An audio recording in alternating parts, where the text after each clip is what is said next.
국내에서도 이렇게 잘 먹고 잘 사는데 내가 굳이 MBA를 가야 되나? 혹은 10개 정도 안 되는 학교를 썼었을 거예요. 근데 그 학교를 다 떨어졌어요. 정말로. 그렇게 해서 되게 제가 진짜 충격을 먹었는데,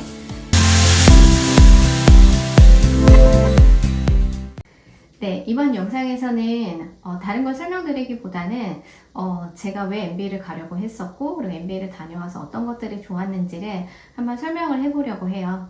그러니까 끝까지 시청해주세요.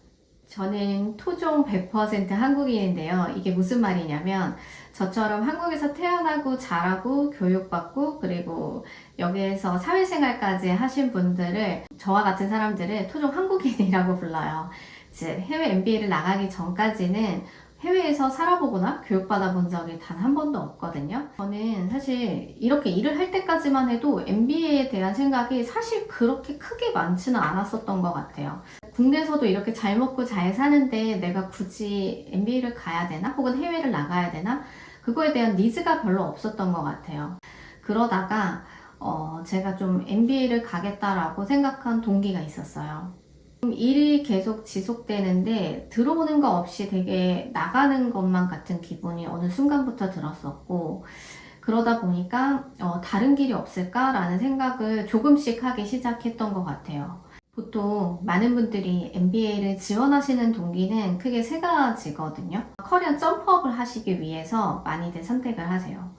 그리고 두 번째로는 내가 지금 예를 들면 테크 회사에 있지만 난 컨설팅을 하고 싶다든지 이런 식으로 커리어 체인지를 원하시는 분들이 있거든요. 근데 그 커리어 체인지는 제가 방금 말씀드린 이런 인더스트리도 있지만 로케이션도 있고 포지션도 있고, 즉 본인의 사정에 따라서 좀 그런 체인지를 하기를 원하시는 분들이 많아요. 그리고 세 번째로는 네트워킹인데요. 이제 많은 분들이 이제 한국에서도 네트워킹을 쌓으실 수는 있지만 실제로 MBA를 가보시게 되면은 정말 다양한 나라의 다양한 인종, 그 다음에 다양한 인더스트리 하는 게, 다이버시티라는 게 정말 절로 와닿거든요. 그런 속에서 있으시면은 내가 그 나라에서 혹은 내가 이 포지션에서 내가 이 인더스트리에서 뭔가를 확장시키고 싶으실 때 그 학교 학생들이나 학교의 시스템을 최대한 레버리지를 할 수 있으세요.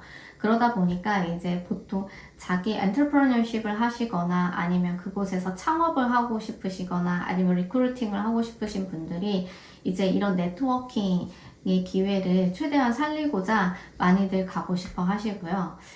저 같은 경우는 프로페셔널한 이유로는 첫 번째였어요. 우선 마케팅이라는 업무는 되게 마음에 들었었는데 차근차근 올라가는 것도 사실은 되게 좋은 거지만 그보다는 조금 더 큰 그림을 그리고 사업의 방향성도 제가 직접 설정도 해보고 운영도 해보고 어떻게 보면 디시전 메이커가 되고 싶었던 것 같아요. 커리어를 이어나가고는 싶은데 조금 더 뭔가 확실한 스텝을 밟고 싶었었던 게 가장 큰 욕구였었고요. 그리고 두 번째로는 아주 개인적인데, 제가 아까도 설명드렸듯이 전 토종 한국인이잖아요.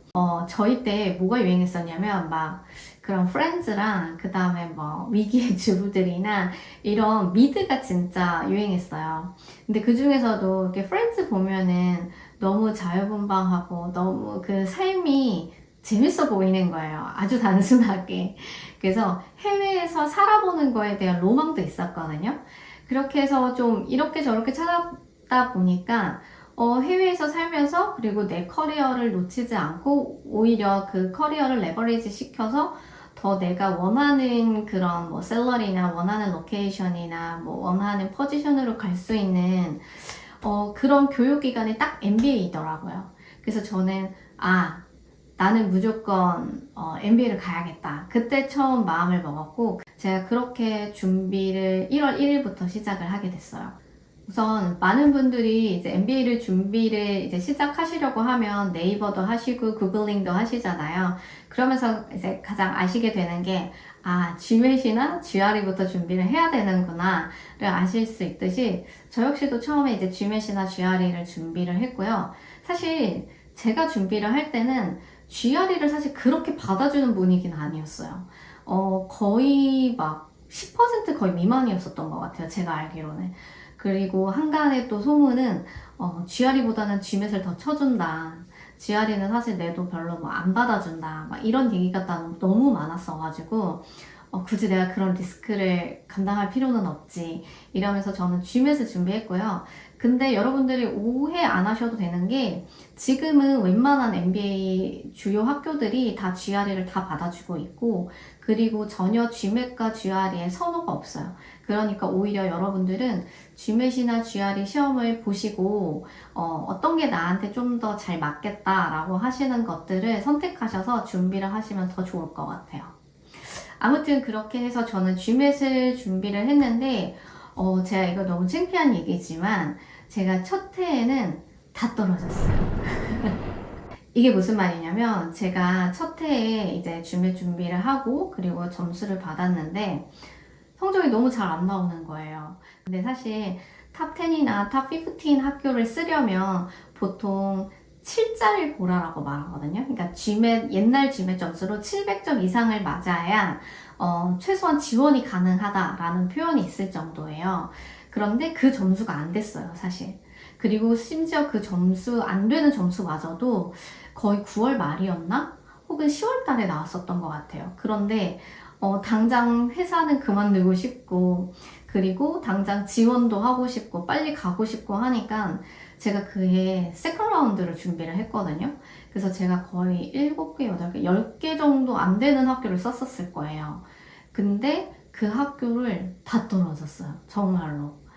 그렇게 해서 제가 진짜 충격을 먹었는데, 근데 제가 딱 하나 붙은 학교가 있었어요. 제가 학교명을 말씀드릴 수는 없는데, 그 학교는 거의 진짜 안전빵으로 쓴 학교였었고, 그리고 붙어도 거의 안 갈 거야. 근데 그 학교 하나를 딱 붙은 거예요. 근데 너무 웃기게도 풀 스칼라십으로 붙었어요. 그러니까 진짜 너무 극과 극이잖아요. 사실 되게 고민 많이 했었거든요. 근데 내가 왜 가려고 하는지, 그리고 왜 가고 싶은지, 그리고 그곳에서 만족을 할지 안 할지를 좀 저만의 기준을 두고, 그래서 저는 사실 다시 준비를 하자라고 해서 그 다음에 다시 한번 준비를 했어요. GMAT도 다시 보고, 그 다음에 IELTS도 다시 보고, 에세이도 다시 다 쓰고. 그렇게 해서 저는 재지원을 준비를 했었고요. 그렇게 해서 최종적으로는 콜롬비아 제이텀, 그 다음에 NYU, 그 다음에 커넬 이 3개 학교를 붙었었고요. 제가 아까도 말씀드렸지만 저는 되게 그 프렌즈의 빅 팬이었었기 때문에 좀 빅시티에 있는, 그리고 심지어 뉴욕에 대한 좀 동경이 있었기 때문에, 그래서 제가 제일 가고 싶었던 사실 콜롬비아 비즈니스 스쿨을 선택을 하게 됐고, 그래서 저는 클래스 오브 2017으로 졸업을 하게 됐어요. 콜롬비아에서 학교 생활을 하면서 뭐 사실 다 좋지만은 않았거든요. 왜냐하면 저도 막 한국에서 태어나고 자랐으니 얼마나 영어 같은 게 내 맘처럼 안 되잖아요. 그런 것도 되게 좀 서러울 때도 있었고, 근데 또 재밌는 기억도 되게 많아요, 사실은. 마지막에는 이제 뉴욕에 있는 그 패션 스타트업에서도 좀 일 좀 하고, 그러다가 이제 좀 개인적인 사정으로 한국에 들어와야 했어서, 그래서 한국에 들어가서 이렇게 좀 회사를 다니다가, 제가 이제 MBA 메이트라는 걸 창업을 하게 됐고요. 네, 앞으로 더 많은 영상이 궁금하시거나 혹은 이런 거를 좀 알려주세요 라는 게 있으시면 댓글이랑 좋아요랑 그다음에 구독도 많이 해주세요. 감사합니다.